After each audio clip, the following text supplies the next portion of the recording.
Assalamu alaikum dear students. I really hope you all are fine. I am your chemistry teacher Professor Shehbaz. Students आज नया chapter start करेंगे macromolecule chapter number 14 first lecture है उसका। आपको पता है कि फर्स्ट लेक्चर में हमेशा हम इंट्रोडक्शन और चैप्टर की स्कीम को ही डिस्कस करते हैं। Let's move toward light board. जी डियर स्टूडेंट्स, तो जैसे कि आप लोग जान चुके हैं कि 13 चैप्टर के इख्तिताम पे ऑर्गेनिक केमिस्ट्री भी ख़त्म हो गई है, लेकिन ये एक ऐसा चैप्टर है जो लिंक किया जा सकता है ऑर्गेनिक केमिस्ट्री के साथ, लेकिन ये उसे थोड़ा डिफरेंट नेचर का चैप्टर है। स्टूडेंट्स 14 चैप्टर नाम से जाहिर है मैक्रोमोलिक्यूल्स, यानी कि आप इस चैप्टर में ऐसे मॉलिक्यूल्स को डिस्कस करोगे जो सिंगल यूनिट या कोई छोटे मॉलिक्यूल्स नहीं होंगे, बहुत बड़े बड़े जाइंट स्ट्रक्चर्ड मॉलिक्यूल होंगे। तो स्टूडेंट्स आज के इस इंट्रोडक्टरी लेक्चर में इस पूरे चैप्टर का फ्रेमवर्क डिस्कस करेंगे, किन किन टॉपिक्स को हमने डिस्कस करना है, उनके कौन कौन से ऐसे पॉइंट्स हैं जो लिंक करते हैं। Let's start the lecture.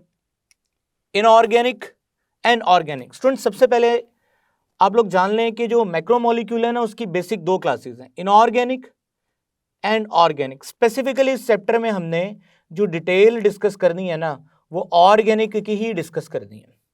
लेकिन ऐसा नहीं है कि इनऑर्गेनिक केमिकल्स मैक्रोमोलिक्यूल की फॉर्म में नहीं रहते।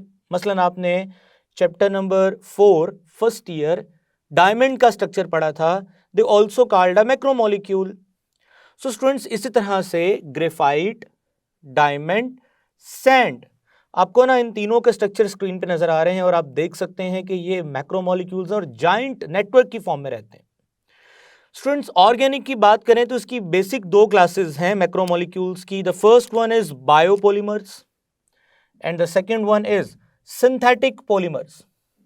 स्टूडेंट्स बायोपॉलीमर का मतलब वो पॉलीमर्स जो हमारी बॉडी में पाए जाते हैं, ये जिनका ताल्लुक जिंदा चीज़ों के साथ है। For example lipids, proteins, carbohydrate, nucleic acid. Students इस चैप्टर में आपको इनके बारे में डिटेल से बताया जाएगा। अब चलते हैं सिंथेटिक पॉलीमर्स की तरफ। प्लास्टिक, सिंथेटिक फाइबर्स, मसलन नायलॉन का धागा होता है जिसे हम अक्सर आपने देखा होगा कि काज बटन, यानी कि आप स्क्रीन पे ये प्रोसेस देख भी रहे हैं, इसमें नायलॉन का धागा इस्तेमाल हो रहा है, इसे हम सिंथेटिक फाइबर्स भी बोलते हैं। इसके अलावा बहुत सारे ऐसे आप ऑप्टिकल फाइबर में सिंथेटिक फाइबर देखते हैं, उसमें भी फाइबर्स होते हैं। फाइबर वैसे धागों को बोलते हैं।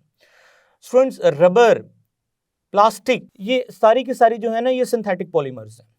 स्टूडेंट्स सबसे पहले हम पॉलीमर, सिंथेटिक पॉलीमर को उसका फ्रेमवर्क बनाएंगे, फिर हम बायोपॉलीमर्स की तरफ चलेंगे। जी students, what is polymer? Actually polymer होते क्या हैं, यानी कि पॉलीमर एक्चुअली वो ऐसे ऑर्गेनिक कंपाउंड जो लैब में तैयार किए जाते हैं, और ये ऐसे कंपाउंड्स होते हैं जिनमें, अब मैं यहाँ पे क्वेश्चन लिखता हूँ आपको समझाने के लिए, n नंबर ऑफ यूनिट्स, यानी कि लातादाद यूनिट्स आपस में मिलते हैं, और वो यूनिट्स मिलने के बाद, लेट्स से ये जो मैं सर्कल कर रहा हूँ एक यूनिट का नाम है, और ये यूनिट मिलने के बाद एक बड़ा स्ट्रक्चर बनाते हैं। ये जो बड़ा स्ट्रक्चर है इन यूनिट्स के मिलने के बाद, इसे ना हम पॉलीमर बोलते हैं, पॉलीमर। और एक यूनिट को स्टूडेंट, यानी ये जो एक यूनिट था ना, इसको मर बोलते हैं। बहुत सारे यूनिट्स इकट्ठे हो जाएंगे तो पॉलीमर। अब ये जो पॉलीमर है, अगर ये अपने लैब में तैयार किया है ना, तो ये सिंथेटिक पॉलीमर है, यानी ऑर्गेनिक, डेफिनेटली नेचर तो उसकी ऑर्गेनिक होगी। अगर आपने ये लैब में तैयार किया तो ये सिंथेटिक पॉलीमर है। और स्टूडेंट्स ये पॉलीमर आप मैक्रोमोलिक्यूल की कैटेगरी में रखोगे, क्योंकि ये छोटा मॉलिक्यूल नहीं होगा, बहुत बड़ा मॉलिक्यूल होगा ये। स्टूडेंट इसी तरह से अगर हम पॉलीमर जो सिंथेटिकली तैयार किए जाते हैं उनको अगर उसका फ्रेमवर्क देखें, तो सबसे पहले ना आपको इस सिलेबस में स्ट्रक्चर ऑफ पॉलीमर्स पढ़ाए जाएंगे, यानी पॉलीमर्स के जो स्ट्रक्चर्स हैं ना, वो कितनी तरह के हैं। स्टूडेंट्स पॉलीमर के जो स्ट्रक्चर है ना, जो सिंथेटिक पॉलीमर्स हैं लाइक प्लास्टिक या रबर वगैरह, उनके बेसिकली ना इस तरह के जो पॉलीमर्स होते हैं, तीन बेसिक स्ट्रक्चर होते हैं। Number 1 linear polymer. इसमें क्या होता है कि यूनिट्स एक लीनियर अरेंजमेंट के अंदर अपने आप को अरेंज करते हैं। Now this is called linear polymerization. Students second type है branched chain polymers. Branched chain polymers में क्या होता है कि आपके पास एक पॉलीमर लीनियर फॉर्म में चल रहा होता है, लेकिन किसी एक जगह से उसकी ब्रांच निकलती है, उसे ब्रांच्ड चेन पॉलीमर बोलते हैं। इस तरह से स्टूडेंट क्रॉस्ड चेन लिंक या क्रॉस्ड लिंक्ड पॉलीमर किसे कहते हैं, उसमें ये होता है कि दो चेन्स जो लीनियर फॉर्म में है वो किसी जगह से क्रॉस लिंक्ड यानी आपस में वो दो चेन लिंक्ड हो जाती। सो ये तीन स्टाइल के पॉलीमर आपको मिलेंगे, linear, branched and cross linked polymer. अब ये जो तीनों पॉलीमर्स की टाइप्स है ना, एक्चुअली ये स्ट्रक्चरल पॉलीमर्स हैं, किसके, सिंथेटिक पॉलीमर्स के। और ये तीनों पॉलीमर्स चाहे इस तरह से अरेंज हो, इस तरह से हो, इस तरह से हो, एक्चुअली किस क्लास से बिलोंग करेंगे, मैक्रोमोलिक्यूल से बिलोंग करेंगे। स्टूडेंट्स अब ना इसके अंदर ये जो यूनिट्स की तादाद होती है एक पॉलीमर के अंदर, वो उसकी डीपी यानी कि डिग्री ऑफ पॉलीमराइजेशन कहलाता है। फॉर एग्जाम्पल अगर मैं बोलता हूं इसमें 1 2 3 4 5 6 यूनिट्स हैं जो कि नॉर्मली होते नहीं है, इस तरह के 6 लाख या 6 करोड़ यूनिट हो सकते हैं। सो मिसाल के तौर पे समझाने के लिए मैंने 6 बोला है, तो इसकी डिग्री 6 होगी। नॉर्मली इतनी छोटी डिग्री होती नहीं है। आमतौर पे जो मैक्रोमोलिक्यूल्स हैं ना, उनकी डिग्री मिलियंस के अंदर होती है, यानी मैनी थाउजेंड्स के अंदर होती है। स्टूडेंट्स अब हम बात करेंगे type of polymers, types of polymer. Students polymer की जो टाइप है ना, उसको हम क्लासिफाई करते हैं nature of monomer and heating effect की बेस पे, और तीसरा on the basis of synthesis, यानी 3 तरीकों से हम इसको क्लासिफाई करते हैं। स्टूडेंट सबसे पहले अगर नेचर की बेस पे बात की जाए ना, सो इसमें आता है होमोपॉलीमर। होमोपॉलीमर में क्या होगा स्टूडेंट्स, होमोपॉलीमर में ऐसे पॉलीमर जो एक ही तरह के यूनिट्स से मिलकर बनते हैं उन्हें हम होमोपॉलीमर कहते हैं। और स्टूडेंट्स कोपॉलीमर का मतलब है ऐसे पॉलीमर्स जिनमें दो तरह के यूनिट्स आपस में लिंक हों। जैसे ये 2 डिफरेंट कलर्स के मैं यूनिट्स बना रहा हूं, तो ये कोपॉलीमर्स हैं। इस तरह टर पॉलीमर में ये होगा कि 3 तरह के डिफरेंट यूनिट्स आपस में अटैच होंगे, तो उन्हें हम टर पॉलीमर बोलेंगे। फॉर एग्जांपल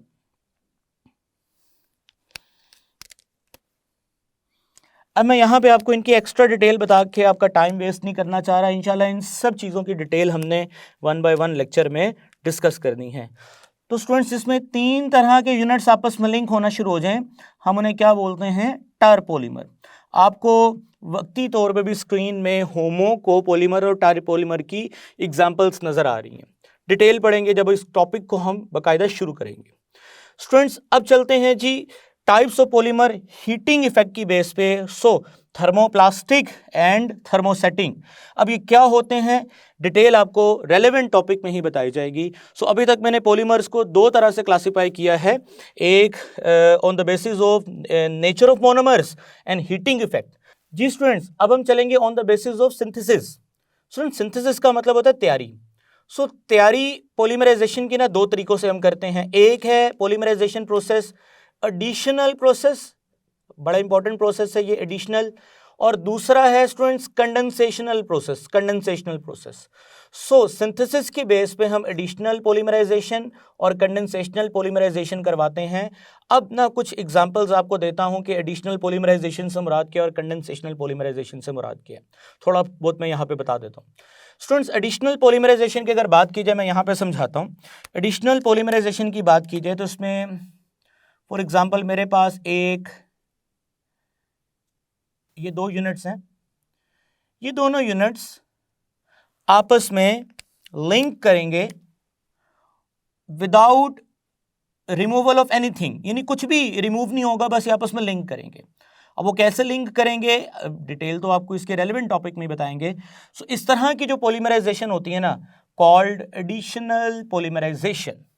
स्टूडेंट्स कंडेंसेशन में क्या होता है कि यही यूनिट्स अगर आपस में लिंक करें, लेकिन साथ में जिस जगह से लिंक करें वहां से कोई ना कोई छोटा सा एक मॉलिक्यूल रिलीज हो लाइक वाटर, और फिर ये आपस में लिंक करें, तो इस तरह की पॉलीमराइजेशन को स्टूडेंट्स क्या बोलते हैं, कंडेंसेशनल पॉलीमराइजेशन। तो स्टूडेंट्स मजीद पॉलीमर्स को 2 कैटेगरीज में डिवाइड कर दिया है, एडिशनल एंड कंडेंसेशनल। जी स्टूडेंट्स आपको ना एडिशनल एंड कंडेंसेशनल पॉलीमराइजेशन की जो एग्जांपल्स हैं ना वो स्क्रीन पर नजर आ रही हैं। जब इसका टॉपिक हम पढ़ेंगे तो डिटेल आपको बताई जाएगी। जी, इसके बाद ना जब आप ये दोनों चीज़ें पढ़ लेंगे तो फिर ब्रीफ डिस्क्रिप्शन आपको पढ़ाई जाएगी। कुछ सिंथेटिक पॉलीमर्स हैं, यानी कि वो पॉलीमर्स जिनको हम लैब में तैयार करने वाले हैं, लाइक पीवीसी, पॉलीविनाइल क्लोराइड। आप इन तमाम पॉलीमर्स की रेलेवेंट शेप्स या इनकी अपीयरेंस भी, फिजिकल अपीयरेंस भी स्क्रीन पे देख रहे हैं स्टूडेंट्स। पॉलीस्टाइरीन तैयार किया जाएगा, पीवीए पॉलीविनाइल एसीटेट तैयार किया जाएगा, एक्राइलिक रेजन तैयार किया जाएगा, पॉलीएस्टर रेजन तैयार किया जाएगा, पॉलीएमाइड रेजन तैयार किया जाएगा स्टूडेंट्स, इपॉक्सी रेजन्स तैयार किए जाएंगे। रेजन्स बोलते हैं चिपकने वाली चीज़ों को। जी स्टूडेंट्स, ये जो सारे का सारा पोर्शन था ये सिंथेटिक पॉलीमर्स के ऊपर था और सिंथेटिक पॉलीमर के रेलेवेंट जो जो नेटवर्क है वो आपके सामने आ चुका है। इसी तरतीब में हम इसको पढ़ेंगे। जी स्टूडेंट्स, अब हम मूव करते हैं बायोपॉलीमर्स की तरफ। जी स्टूडेंट्स, बायोपॉलीमर नाम से जाहिर है कि ऐसे पॉलीमर्स जिनका ताल्लुक लिविंग थिंग्स के साथ है, यानी जिंदा चीज़ों के साथ है। स्टूडेंट्स, इसमें सबसे पहले जो बायोपॉलीमर में हमने डिस्कस करना है ना, वो कार्बोहाइड्रेट्स को डिस्कस करना है।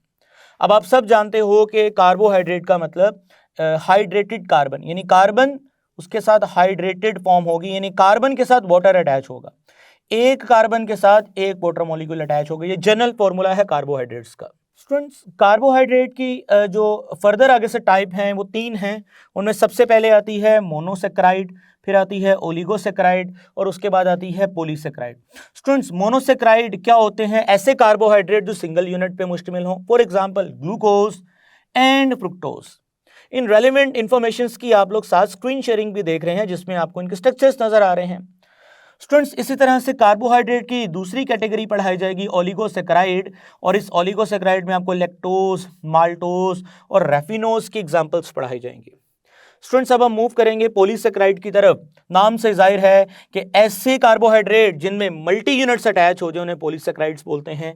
इसमें फिर डिटेल में आपको स्टार्च, सेलुलोज और ग्लाइकोजन पढ़ाया जाएगा। अगेन आप इनके स्ट्रक्चर जो है ना मेरे इधर स्क्रीन पे लेफ्ट साइड पे देख सकते हैं। जी स्टूडेंट्स, अब कार्बोहाइड्रेट को पढ़ने के बाद हम मूव करेंगे प्रोटीन्स की तरफ। सबसे पहले प्रोटीन्स क्या होती हैं वो पढ़ाया जाएगा और उसके बाद उनकी क्लासिफिकेशन।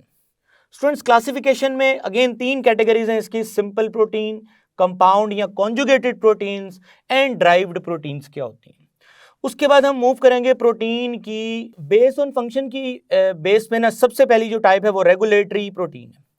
उसके बाद चलते हैं structural protein, transport and genetic. मसलन आप एग्जाम्पल नाम से ही पढ़ सकते हैं। रेगुलेटरी का मतलब जो हमारी बॉडी फंक्शन को रेगुलेट करेगी, स्ट्रक्चरल का मतलब है जो हमारी बॉडी के स्ट्रक्चर्स डेवलप करेगी, लाइक मसल प्रोटीन। अब ट्रांसपोर्ट प्रोटीन का मतलब है जो ब्लड के अंदर डिफरेंट इंग्रेडिएंट्स को ट्रांसपोर्ट करती है, लाइक हीमोग्लोबिन जो है ना वो एक ट्रांसपोर्ट प्रोटीन है। इसी तरह जेनेटिक यानी कि जो जिसका ताल्लुक जीन्स के साथ होता है। सो इनको रेलेवेंट टॉपिक में डिस्कस करेंगे। स्टूडेंट, इसके बाद ना स्ट्रक्चर ऑफ प्रोटीन, यानी प्रोटीन के स्ट्रक्चर पढ़ाए जाएंगे जो बेसिकली 3 तरह के हमारे सिलेबस में डिस्कस किए गए हैं। वैसे तो इसकी चौथी टाइप भी आप लोगों ने बायो में पढ़ी है, क्वाटनरी स्ट्रक्चर के नाम से। तो students, primary structure, secondary structure and tertiary structures ये क्या होते हैं आप ना रेलेवेंट स्क्रीन पे देख सकते हैं। आप लोगों ने इनको छोटी क्लासों में भी पढ़ा है। हाँ, इंजीनियरिंग वाले बच्चों के लिए शायद ये नई चीज़ होगी तो हम इसको डिटेल से पढ़ेंगे। जी स्टूडेंट्स, इसके बाद हम मूव करेंगे नेक्स्ट बायोपॉलीमर की तरफ। अब उससे पहले ना, लिपिड से पहले प्रोटीन के अंदर ही एक बड़ी ही इंपॉर्टेंट टर्म आपके साथ डिस्कस की जाएगी, named as denaturing of protein. जी स्टूडेंट्स, ये काफ़ी इंपॉर्टेंट टर्म है, डीनेचरिंग ऑफ प्रोटीन। मतलब क्या है कि ये जो प्रोटीन है ना इनके स्ट्रक्चर्स को हम डीनेचर कर सकते हैं। फॉर एग्जाम्पल, आप एग बॉईल करते हैं तो एग की जो एल्बुमिन प्रोटीन होती है, यानी वाइट एग वाइट, वो एक दफ़ा कुक होने के बाद अनकुक यानी कि दोबारा रिवर्स नहीं हो सकता। यानी कि हम प्रोटीन के फंक्शन को रोक सकते हैं, यानी उसको डीनेचर कर सकते हैं with the help of change in temperature and change in pH. ये ना आपको डिटेल से पढ़ाया जाएगा। स्टूडेंट्स, उसके बाद चलेंगे लिपिड्स, यानी नेक्स्ट जो बायोपॉलीमर है वो लिपिड्स। लिपिड्स की अगेन सबसे पहले आपको क्लासिफिकेशन पढ़ाई जाएगी, classification of lipids. Students, classification में आपको बताया जाएगा कि सबसे पहले सिंपल लिपिड्स क्या होते हैं, कंपाउंड या ड्राइव्ड लिपिड्स क्या होते हैं, यानी इनकी एग्जांपल्स और डिटेल आपको बताई जाएंगी। फिजिकल प्रॉपर्टीज, यानी लिपिड्स के melting, boiling point, colour, smell, taste कैसा होता है, ये सब कुछ बताया जाएगा। फिर हम इसकी केमिकल प्रॉपर्टीज की तरफ मूव करेंगे। स्टूडेंट्स केमिकल प्रॉपर्टीज में सबसे पहले आपके साथ जो चीज़ डिस्कस की जाएगी वो है जी हाइड्रोलिसिस, यानी कि लिपिड्स की हाइड्रोलिसिस। फिर इसका saponification number, hardening of oil. जी स्टूडेंट्स, लिपिड्स को डिस्कस करने के बाद हम मूव करेंगे इंजाइम्स की तरफ, और इंजाइम्स की अगेन प्रॉपर्टीज डिस्कस की जाएगी। स्टूडेंट्स, अब आपको ना इंजाइम का पता है। What are enzymes? इंजाइम्स क्या होते हैं? Actually they are biocatalyst. Biocatalyst means ये हमारी बॉडी के अंदर कुदरत की तरफ से एक ऐसा तोहफा होते हैं जिससे हमारी बॉडी में होने वाले जो फंक्शंस है ना वो कैटलाइज होते हैं, यानी स्पीड अप होते हैं, यानी कह सकते हैं कि ऑप्टिमम स्पीड पे चलते हैं। स्टूडेंट्स, एंजाइम्स की आपके साथ प्रॉपर्टीज डिस्कस की जाएंगी, फिर कंपोजिशन ऑफ एंजाइम डिस्कस किया जाएगा, और आखिर में एंजाइम की क्लासिफिकेशन डिस्कस की जाएगी। जी स्टूडेंट्स, इसके बाद जो कि लास्ट टॉपिक है इस चैप्टर का, named as nucleic acid. Students, nucleic acid के दो ही कंपोनेंट है जो डिस्कस किए जाएंगे, उनमें है डीएनए एंड आरएनए, यानी डीऑक्सीराइबोन्यूक्लिक एसिड, एंड आरएनए यानी राइबोन्यूक्लिक एसिड। क्या फंक्शंस हैं, क्या इनके अंदर स्ट्रक्चरल चेंज आते हैं। ऑल्दो बायोलॉजी के स्टूडेंट्स को तो ये बहुत अच्छे तरीके से पहले ही क्लियर होंगी चीज़ें, लेकिन इंजीनियरिंग के बच्चों के लिए ये बातें सारी नहीं हैं, तो आपके साथ कंप्लीट इंफॉर्मेशन शेयर की जाएगी। स्टूडेंट्स, यहाँ पे लिपिड के बारे में ना कुछ बातें रह गई थी जो मैंने यहाँ लिखी हुई हैं। आप केमिकल प्रॉपर्टीज पढ़ने के बाद rancidity of fat and oil, क्योंकि लिपिड की दो कैटेगरीज होती हैं, फैट एंड ऑयल्स। तो रेंसिडिटी का मतलब है ऑयल या फैट का खराब होना या इसमें से बदबू आना। वो क्यों आती है डिस्कस किया जाएगा। स्टूडेंट्स, इसके बाद ना analysis of fat and oil, यानी कि ऑयल और फैट की क्वालिटी का एनालिसिस कैसे किया जा सकता है, यानी ये कैसे पता करवाया जा सकता है कि कौन सा फैट या ऑयल क्वालिटी में अच्छा है या बुरा है। स्टूडेंट, उसके ना टेस्ट हैं कुछ, जैसे स्पोनिफिकेशन नंबर होगा, आयोडीन नंबर चेक किया जाएगा, एसिड नंबर चेक किया जाएगा। स्टूडेंट्स, आपके सामने चैप्टर 14 का कंप्लीट एक फ्रेमवर्क लिखा हुआ है, बिल्कुल तरतीब से टॉपिक्स को मेंशन किया गया है। इनकी वन बाय वन हम डिटेल डिस्कस करेंगे, और एग्ज़ाम के लिहाज से देखा जाए तो पहली बात है इसमें लॉन्ग क्वेश्चन नहीं आता, लेकिन अगेन ये डिपेंड करता है पेयरिंग स्कीम के ऊपर, क्योंकि हर साल पेयरिंग स्कीम में थोड़ी बहुत फ्लक्चुएशन आती है। अगेन लॉन्ग क्वेश्चन नहीं आता, तो शॉर्ट के लिहाज से चैप्टर जो है ना आपने तैयार करना है, हर पॉइंट को थोरोली डिस्कस करना पड़ता है। स्टूडेंट्स, याद रखिए, जब किसी चैप्टर को शॉर्ट क्वेश्चन के पॉइंट ऑफ व्यू से तैयार करना होता है ना, तो उसको उतना ही थोरोली फिर हमें पढ़ना पड़ता है। और अगर तो ये पेयरिंग स्कीम के मुताबिक लॉन्ग क्वेश्चन भी आएगा इसमें से, तो फिर आपको लॉन्ग भी तैयार करने पड़ेंगे। सो वो रेलेवेंट टॉपिक में आपको बताता रहूँगा कि कौन सा क्वेश्चन लॉन्ग है, कौन सा क्वेश्चन शॉर्ट है। वैसे तो जो एक अच्छा और ब्रिलियंट बच्चा होता है ना, वो सारा चैप्टर ही एक ही नज़रिए से पढ़ता है, डिटेल और कॉन्सेप्ट अपने क्लियर करता है। आई रियली होप स्टूडेंट्स कि आपको ये जो चैप्टर 14 का एक नेटवर्क है, जो स्ट्रक्चर है, वो समझ आ गया है। इंशाल्लाह हम नेक्स्ट लेक्चर में बाकायदा इसको शुरू करेंगे। तब तक के लिए मुझे इजाज़त दें। टेक केयर, अल्लाह हाफिज़।